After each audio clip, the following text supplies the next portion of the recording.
Eu sou uma mulher branca, tenho cabelo escuro, longo, um pouquinho abaixo do ombro. Eu estou usando um blazer branco, uma blusa creme, uma calça jeans escura e uma bota preta. E hoje a gente vai falar sobre o impacto do Data Driven Design no futuro do UX. E bem, para a gente começar, eu trouxe essa reflexão, né? Se cada clique que a gente dá nos nossos dispositivos, nos nossos celulares, ele gera um dado, e se cada um desses dados ele ensina algo aos sistemas, e se cada sistema, aos poucos, ele redesenha a forma como vivemos online, então quem é que está realmente projetando nossas experiências digitais? A gente fica se perguntando quem é que está por trás disso tudo? São nós humanos? São esses sistemas? São algoritmos? Né? Como é que é esse processo? Então, é com essa pergunta que eu começo aqui a nossa breve conversa.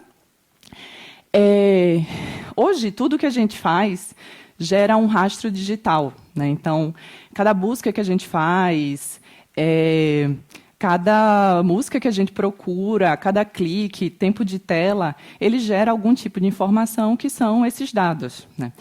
E aí, os nossos dispositivos digitais, eles sabem, muitas vezes, onde a gente está, o que é que a gente está fazendo, com quem a gente conversa. Desculpa. E, às vezes, ele até sabe o que é que a gente está prestes a se interessar, né? Às vezes, a gente descobre umas coisas que a gente nem sabia que a gente queria. E, bem, e aí que entra o universo do design, né?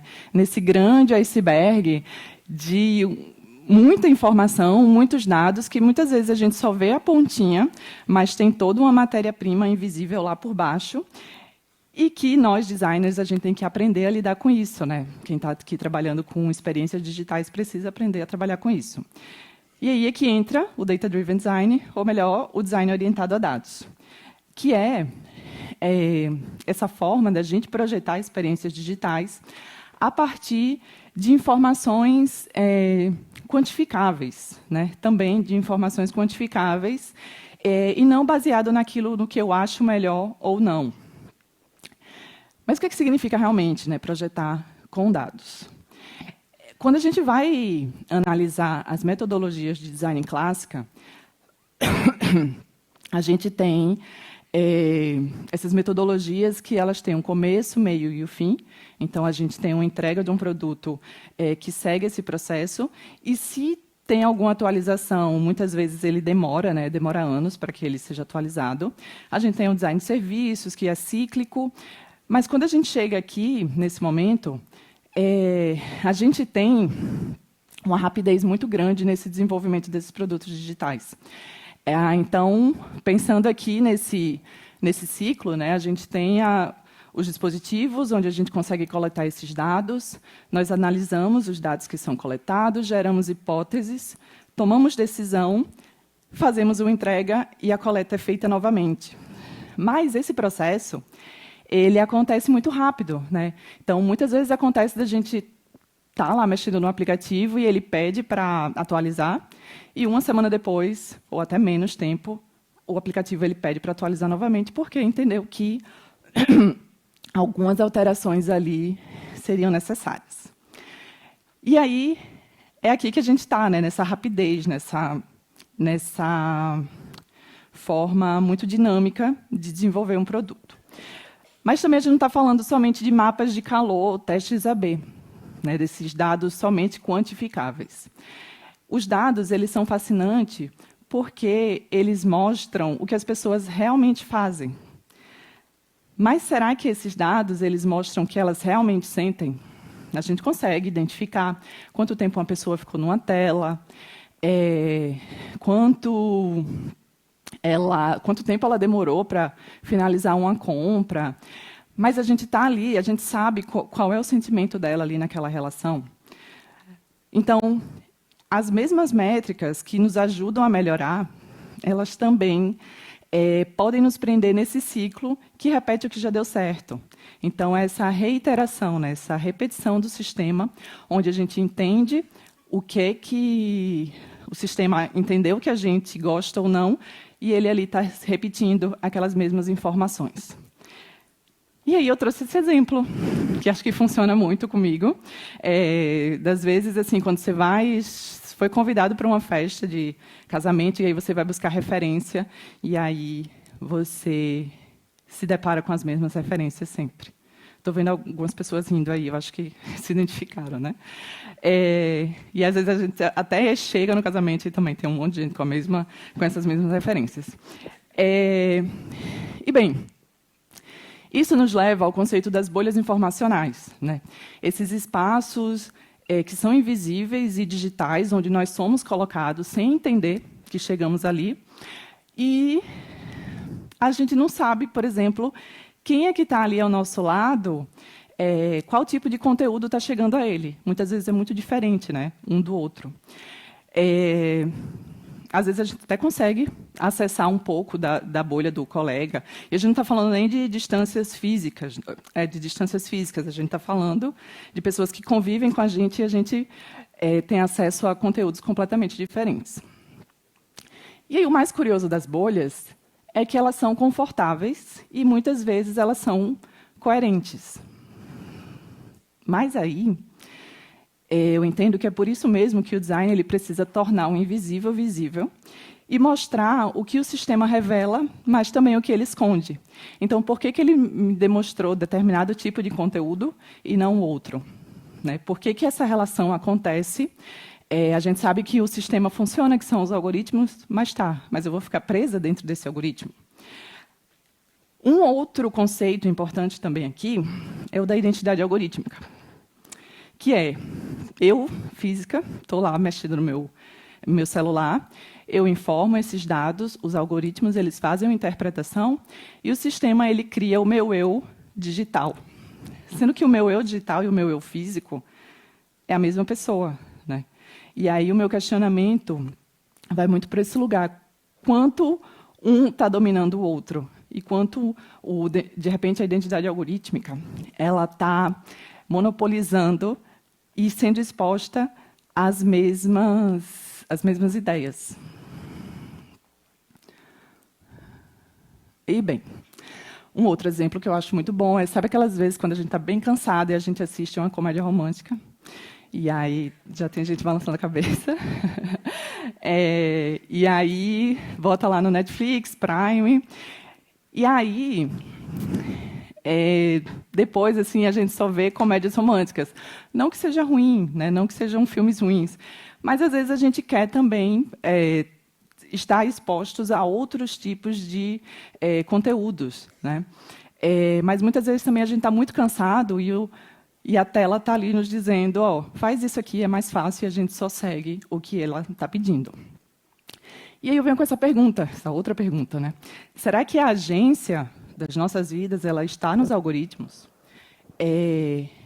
Será que quem está comandando o que a gente está vendo ou não só são os algoritmos? Tudo bem que quem deu o primeiro passo, né, para mexer em sistemas foi a gente. Mas quem é que está dando continuidade nisso? E aí eu trouxe essa imagem, a ideia de como é que nós, designers, podemos entender esse processo. Eu entendo que o designer, uma vez que ele está ali como um desenvolvedor, como ele está projetando uma tela, ele, de repente, pode chegar ali como um mediador, um tradutor, né, entre os indivíduos e o sistema. Então, ele não vai mudar como os sistemas acontecem, né? Como é que eles funcionam, mas, de repente, ele pode mostrar para aquele indivíduo outras perspectivas, né? Outros caminhos nesse redesenho dessa tela. Então, quando a gente pensa na história do design da interação, né, na interação humano-computador, antes dos anos 90, a gente tinha uma outra perspectiva de abordagem de desenvolvimento dos sistemas, que funcionava de dentro para fora. Ou seja, quem usava esses sistemas eram as mesmas pessoas que desenvolviam. Então, acabava que as pessoas elas se adaptavam, né, àquele desenvolvimento ali, àquele produto. Quando a gente vai para depois dos anos 90, essa abordagem muda, porque a gente tem as pesquisas, né, o desenvolvimento da área interação humano-computador e a popularização também dos computadores. Então, essa abordagem ela muda, ela vai de fora para dentro. Então, o computador ele precisa se adaptar como os humanos eles pensam, quais são as suas habilidades, né? Então, muda essa perspectiva. E aí, hoje, a gente tem essa complexidade. Então, nós temos dados, nós temos inteligência artificial, nós temos bolhas informacionais, identidade algorítmica, tudo muito cíclico e rápido, e que instantâneo também, né? Então, e aí, assim, minha pesquisa ela vai para aqui, assim, como é que a gente organiza e qual é o papel do designer nesse universo? Será que ele tem um papel de explicabilidade? Sabe, de adicionar questões, adicionar elementos na tela para auxiliar essa pessoa a sair dessas bolhas. E aí, na minha pesquisa, eu venho tentando desenvolver isso aqui. E vamos tentar explicar aqui. A gente tem um agente de IA, onde nós temos 3 trabalhadores, e do outro lado a gente tem um humano. Esse humano ele vai responder um questionário sobre um determinado assunto, pode ser, sei lá, sobre inteligência artificial. E aí o primeiro trabalhador, o analisador, vai analisar como é que são aquelas respostas. Ele vai entender, por exemplo, qual tipo de linguagem é melhor para conversar com aquela pessoa.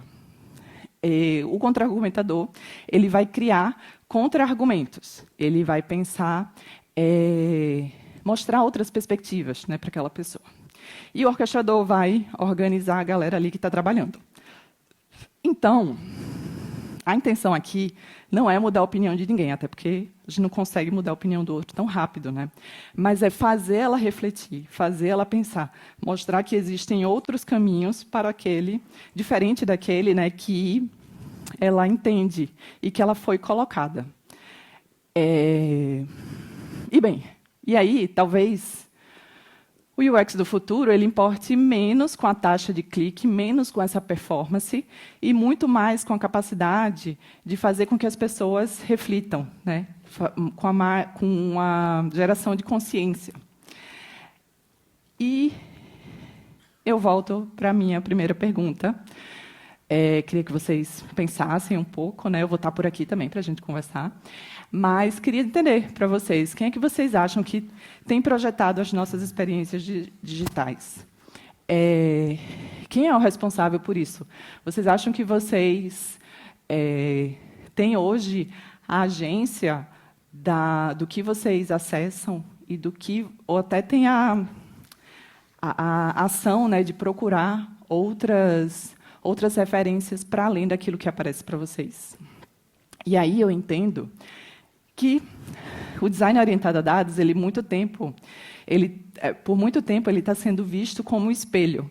Então, ele reflete aquela relação ali e fica naquela coisa, assim, naquele ciclo ali que não demonstra, né, outros olhares.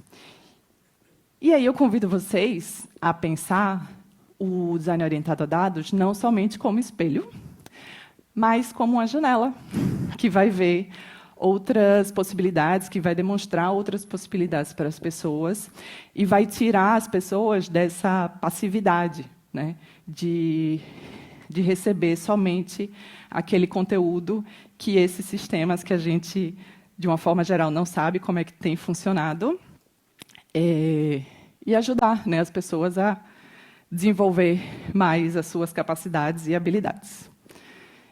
E é isso, obrigada.